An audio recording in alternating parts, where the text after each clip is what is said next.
Have you ever seen a man who built an empire on fear finally face a room he couldn't control?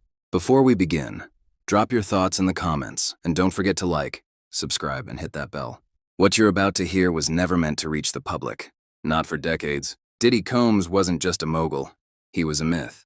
A man whose name opened doors and closed mouths.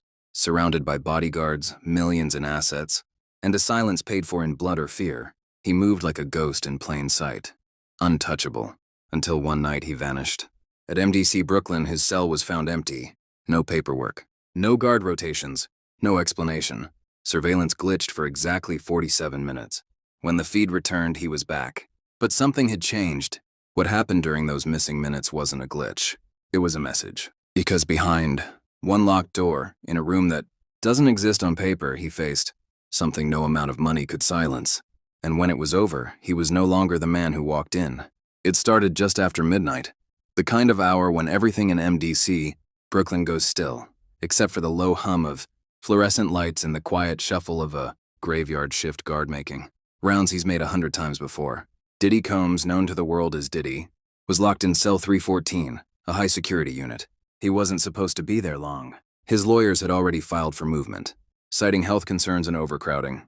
He had money, connections, a legacy too deep to ignore. Everyone assumed he'd slide through the cracks like so many before him. But that night, something shifted. At 12:06 a.m., the hallway camera outside Diddy's cell blinked once. Just a flicker, not a full blackout. A single frame frozen in time. Security logs showed nothing unusual. Guards on duty swore everything was normal. But when the footage was reviewed the next morning, that flicker had become a gap. 47 minutes of digital silence. The camera feed resumed at 12:53 a.m. Diddy was lying in his bunk, staring at the ceiling with a kind of stillness that didn't match his usual restlessness. He didn't move, didn't blink. Just lay there, eyes wide open, like he'd seen something or someone.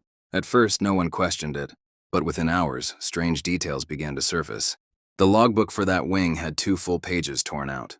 The backup servers, which mirrored all digital activity, in real time, were down for maintenance, a routine that only happens once every 6 months, and never without a week's notice. No such notice existed. Worse, the guards assigned to that floor had been pulled for an emergency drill. But when supervisors tried to confirm it, no drill had been scheduled. 2 officers had filed sick leave before their shifts even started. No replacements had been assigned. This wasn't incompetence. It was coordination. Someone had moved him, quietly, precisely, and without a trace, from one of the most secure cells on the East Coast, and nobody could explain how or why. Even veteran guards, men who'd done 10 years at Rikers or more at Leavenworth, felt it. There was a hum beneath the surface. Something off. The kind of wrongness that doesn't translate into words, only gut feelings and sideways glances in the cafeteria. Whispers started. Someone said they saw Diddy being led through the laundry access tunnel, hands unshackled. Another claimed a black SUV pulled into the loading dock at 12:10 and rolled out. By 12:42, unlawful and unchallenged. Most dismissed it as fantasy, but those who'd been around long enough knew better.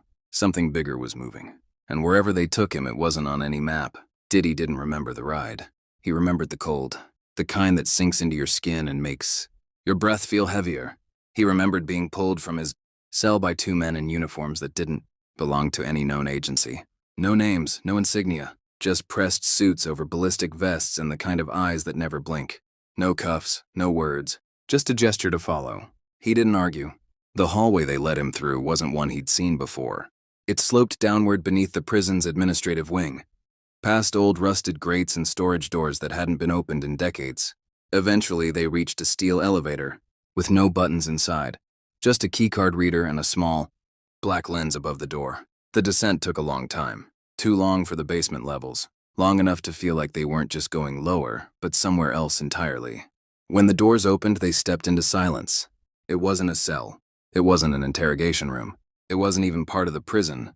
It looked like a courtroom, but not a public one. There were no marble columns, no flags, everything was clinical. Too clean. Sterile white walls, black floors that didn't echo footsteps. A single table in the center, with a chair on either side. At the far end, a panel of 3 people sat in shadow. None introduced themselves. None spoke. They just stared. No judge's bench.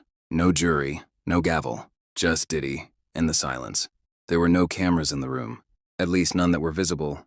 But Diddy knew better. Someone was watching, probably more than one someone. He sat where they gestured and looked around. No lawyers, no paperwork, no record of anything, no record of him. He was alone, until one of them slid a manila folder across the table. Still no one spoke. He opened it. Inside were a dozen documents. Contracts he hadn't seen in years. Signatures he thought had been scrubbed. Transfers routed through shell companies. So deep, he barely remembered authorizing them. One page at a time, it all came back. A deal with a promoter who disappeared in 2014. A lease agreement tied to a recording studio in Miami that burned down under mysterious circumstances. A wire transfer to a foundation that never existed. Things that weren't supposed to exist anymore. Things he'd paid to disappear. At first he tried. He tried to keep calm. Tried to stay in control. But with every page he turned, his pulse climbed. His breathing sharpened. His jaw clenched. Because these weren't breadcrumbs. They were kill shots. Still, the suits across from him said nothing. They didn't need to. The message was clear. They had him. Not hypothetically. Not in theory. Factually.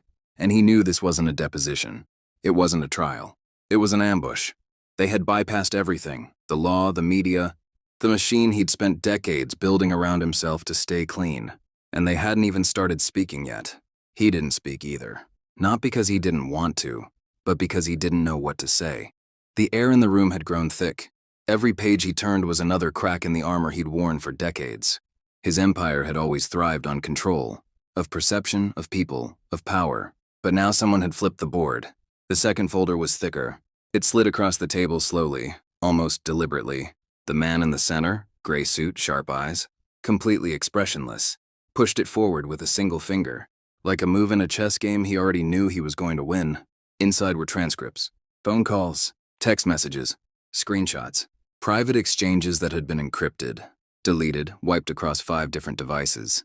There was no way these should have been recoverable. They weren't just sensitive, they were explosive. Conversations with executives, with artists, with people who had disappeared from the public eye without a trace. Messages written in code, but the meanings weren't hard to unravel when laid out like this. His defenses began to fracture. His hands trembled, barely. But it was enough for the suits to notice. That's what they wanted. Not fear, not regret, submission. One document stopped him cold.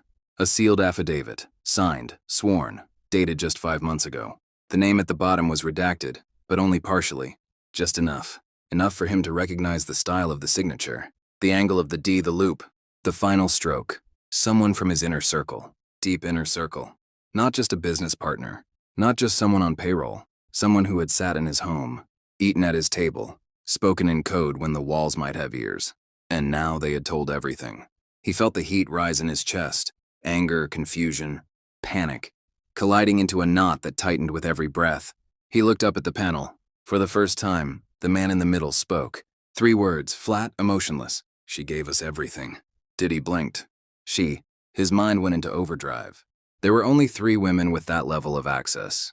All trusted, all vetted, all he believed loyal. But someone had cracked, or been cracked. And if they had that kind of access, they didn't just know the money trails or the deals. They knew names. People buried deep, favors owed, things done in private rooms and penthouses, far from cameras and contracts. He looked back down at the file. The signature still wasn't fully visible. But he knew, in his gut, in his chest, they didn't just have the paper trail. They had someone who could finish it. Inside the room, when the worst of it happened, Diddy finally understood. This wasn't about what they could prove anymore. This was about leverage, and whatever deal he thought had protected him. It was already burned to the ground. He hadn't even seen the footage yet. The third file wasn't a folder. It was a flash drive. No label, just a black stick, no bigger than a finger, slid across the table like an afterthought. The man in the center gave a small nod. One of the others turned toward the wall behind them. What had looked like a blank surface lit up, revealing a hidden monitor as it blinked to life. Diddy didn't move. He didn't need to. The screen activated on its own. For a moment, there was only static. Then it cut to a grainy feed, security camera footage. A timestamp sat in the corner, a date he recognized instantly. The weekend everything changed. It was a private suite in a Miami hotel. One of his favorites, top floor. Off the books, known only to a small handful of people. The kind of place you went to disappear for a while. He'd been careful, always was. Had someone sweep the room, checked for bugs, signal jammers, even thermal scopes. It was routine by then, paranoia disguised as professionalism. But somehow it hadn't been enough. The camera angle was low, slightly tilted, probably hidden behind a vent or buried in the baseboard. You could see most of the room. The couch, the minibar, the wide glass windows sealed behind heavy blackout curtains. And then him. Diddy Combs stood at the center of the frame, holding a drink, laughing, talking with someone just out of view. The audio kicked in slowly, warped at first, then sharpening. They talk. They don't talk again. You understand me? I don't care who it is. No leaks, no stories, no headlines. He froze. It wasn't just his voice. It was the tone, cold, directive, threatening. The kind of voice you use when you think no one will ever hear it again. The kind that can't be taken out of context, because the context is already there. On the screen. He turned toward the person off camera. His face was crystal clear now. No grain, no blur. His features froze in a smirk he didn't remember making, but couldn't deny seeing. He whispered something next. Too quiet to hear. But the body language told the story. Leaning in, smiling, predatory. The camera cut. Another angle. Another day. This time the suite was darker. Nighttime. A different guest. This one visible, recognizable. A name already rumored to be part of the investigation. She sat with her head down, visibly uncomfortable. He stood over her pacing, a phone in his hand. You know what happens to people who get curious, he said. They disappear. He said it like a joke, but it didn't land like one. The clip ended. The screen went black. No one in the room spoke. Diddy just sat there, staring at his own reflection in the darkened monitor. It wasn't denial anymore. It wasn't even fear. It was realization. They hadn't just followed his money. They had watched his empire rot from the inside. And now they were showing him pieces of it, slowly, deliberately, like feeding a man his last meal, one bite at a time, forkful at a time. He tried to speak, but stopped. Because then they showed him who else had been in the room that day. He hadn't moved since the last clip ended. The screen was still black, but now it reflected a different version of him. Not the mogul, not the power broker, just a man sitting under the weight of everything he thought he'd buried. Then the names started to drop, one by one. The man in the gray suit opened a thin leather binder and began reading from it calmly without emphasis. Just facts. Lucas Ward, private security. Employed by your team for 13 years. Filed testimony under seal. Supplied internal scheduling data. Logged entrances and exits at 3 off-the-books locations. Diddy blinked slowly. Lucas wasn't just a bodyguard. He was family, the guy who stood between him and the world, who took punches literally for him. He'd let that man sleep at his estate. Elaine Mercer, senior financial executive, managed your offshore holdings. Supplied transaction records for 7 accounts, 3 of which were previously unlisted. Provided access credentials. Testified under immunity. His jaw tightened. Elaine had been with him since 2008. Never asked questions. Always got things done. She'd once sat across from federal agents during a prior case and said nothing. Now she was helping them draw the map. Aaron Blake, tour coordinator. Supplied travel manifests, hotel records, and personal notes detailing witness interactions. Confirmed presence at 4 separate closed events. The blood drained from Diddy's face. Aaron was harmless, legit, not a threat. But apparently he'd seen more than he was ever supposed to, and remembered all of it. They kept going. A stylist. A former assistant. A man he hadn't spoken to in 5 years, but once paid 6 figures to handle cleanup for a guest who overdosed at a party. All of them flipped. All of them talked. All of them were now evidence. This wasn't a conspiracy theory. This wasn't social media noise. This was orchestrated, coordinated, carved from the inside out. He wanted to stand, to scream, to say it was all fake. But there was no point, because the worst betrayal hadn't come yet. The panelist stopped reading and looked at him directly for the first time. We haven't said her name yet, he said, calm as ever. But you know we will. Diddy's stomach turned.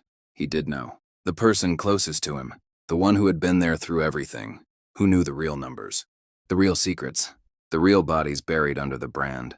If she had talked, there was nothing left to protect. No way out.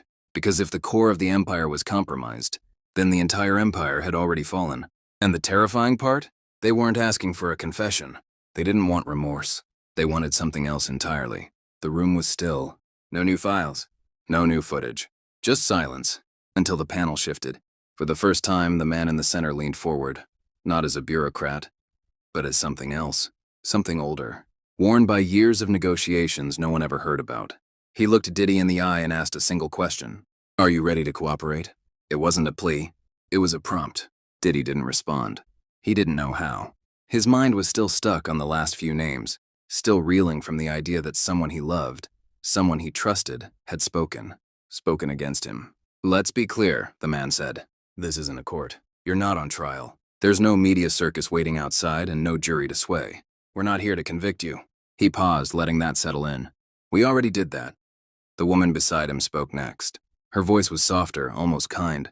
"You built something powerful," she said. "But you built it on other people. People who were seen, who were heard, people who made the wrong enemies, and now want protection, or vengeance, or both." Diddy's mouth was dry. The man continued. "We don't need your confession. We need your cooperation. Give us names, deals, a roadmap." He slid a slim envelope across the table. Inside was a single page. No legal jargon. No conditions. Just an offer. One name for one reduction. Every person he gave them meant reduced sentencing, reinstated privileges, transfers to a facility of his choice, potential sealed testimony. The math was simple. The price was everything. He looked down at the page and saw blank spaces already typed and labeled. Witness 1. Date. Location. Involvement. There were 8 lines. 8 lives to burn, if he wanted his own back. He didn't say a word, not yet. But he didn't need to. They could see it in his eyes. The calculation, the bargaining, the temptation. That's when the man leaned forward once more and said something that broke whatever resolve Diddy had left. "This isn't about guilt anymore. Guilt is a tool. This is about value. Are you still valuable, Mr. Combs? Or are you just another liability rotting in a cell?" For the first time since this began, Diddy's mask cracked. Not from anger, not from fear, from clarity. They weren't here to bury him. They were here to own him. Diddy looked down. His hands weren't shaking anymore. They'd gone numb. "You built your kingdom with fear," the man said. "You understand how this works. You ruled because people were scared of what would happen if they didn't fall in line." The man stood, stepping away from the table. "Well, now you get to feel it?" The room fell silent again, but it wasn't the same silence as before. This one was heavier. Not sterile. Not professional. Final. Diddy didn't respond. Not with words. He just stared straight ahead. Emotionless. Hollow. The silence wasn't compliance. It was collapse. He didn't nod. He didn't reach for the pen. He just sat there, his mind somewhere else. Some distant hallway of memory, where things still made sense, still obeyed him, where he could fix things with money or charm or a phone call.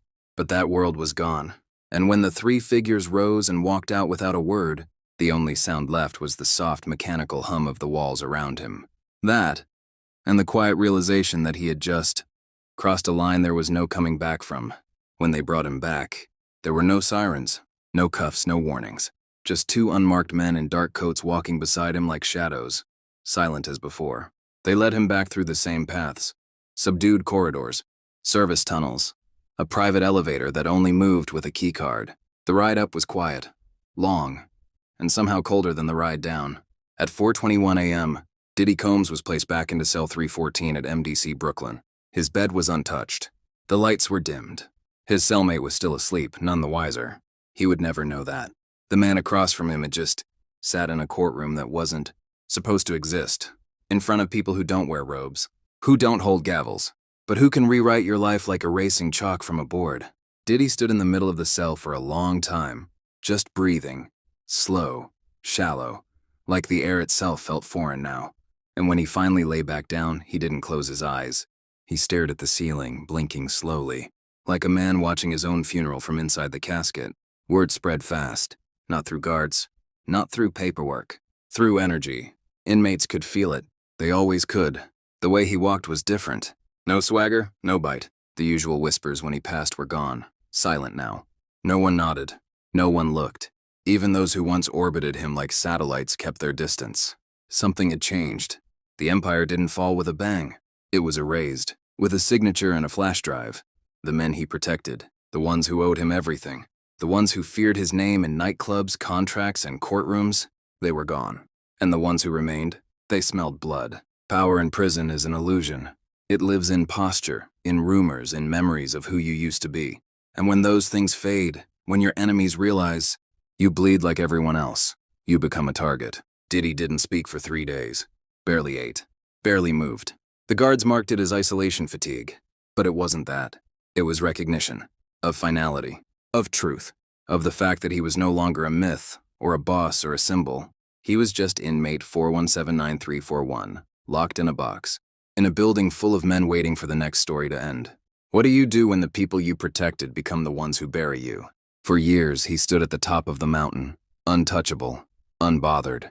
But in the end, it wasn't the headlines, the scandals, or the investigators that brought him down. It was the ones closest to him, the ones who smiled to his face. A security guard with nothing left to lose, a business partner with a hidden mic, a confidant who whispered into the wrong ear at the right time.